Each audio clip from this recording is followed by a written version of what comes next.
Yakan kasbiy o'rta maktabdagi bir qism o'quvchilar o'z roziliksiz maktab tarafidan Vanxi fabrikasiga to'xtam bilan o'tkazitilgan. Vanxi kiyim fabrikasida ishga solinayotgan Uyg'ur qizlari haqida berayotgan aniqlashlar davomida ularning aslida Yakan ikkinchi kasbiy o'rta maktabning o'quvchilari ekanligi, ularning o'z roziliksiz holda maktab tarafidan mazkur fabrikaga noma'lum bir to'xtam bilan o'tkazib berilganligi oshkorlandi. Ma'lum bo'lishicha, bu qizlar fabrikaga majburiy olib kelingandek, kasbiy maktabga majburiy olib ekan. Yo'tkash maktab rahbarlari bilan fabrika orasida tuzilgan noma'lum bir to'xtamga asosan bo'lgan. To'xtamning mazmunidan bu ishchilar o'zimi, ota-onasimi xabarlantirilmagan. Eng yangi uchurlarda ma'lum bo'lishicha, ular zavodda haftada 7 kun, kunda 14 soat ish qilingan.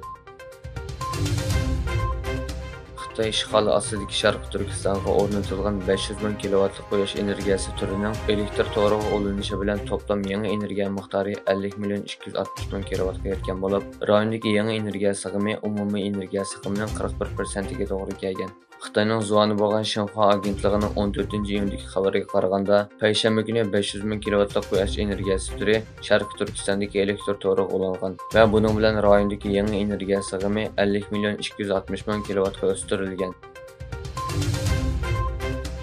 Amerika Moliya ministri Janet Yellen Xitoy bilan nomrod davlatlarning qarzini qayta tashkillash qatorliq o'rtaq manfaatlangan sohalarda hamkorlashishni xohlaydiganligini aytdi.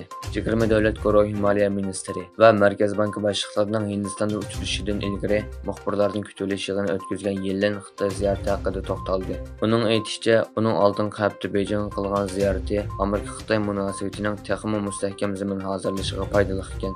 Shundaqla dunyodagi ikki chong iqtisodiy gavda o'zaro ko'ngil bo'ladigan sohalarda hamkorlashishga majbur ekan.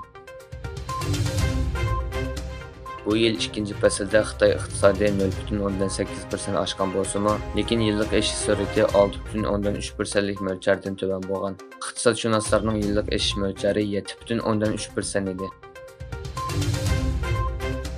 Sharqiy Janubiy Osiyo ellari ittifoqiga a'zo davlatlarning diplomatiya ministrlari Indoneziyaning poytaxti Jakartada ko'rishdi. Sharqiy Janubiy Osiyo ellari ittifoqi boshliqlar yig'inida Xitoyning Rossiya bilan bo'lgan aloqasini kuchaytirishga qarshi andishlar ifodalanish bilan birga Janubiy dengizda tajovuz qilmaslik kelishimi imzolandi. Amerika, shundaqla rayondagi davlatlar Beijing doiralarining Janubiy dengizda egalik huquq talab qilgan rayonlarda sun'iy orol qurishiga qarshi turadi. Kreml bayonotchisi Peskov Qora dengiz oshiq kelishimi amaliyotda oxirlashdi. Bu to'xtatildi. Aloqador shartlar yo'lga qo'yilgan hamon Rossiya darhol oshiq kelishimiga qaytib keladi dedi.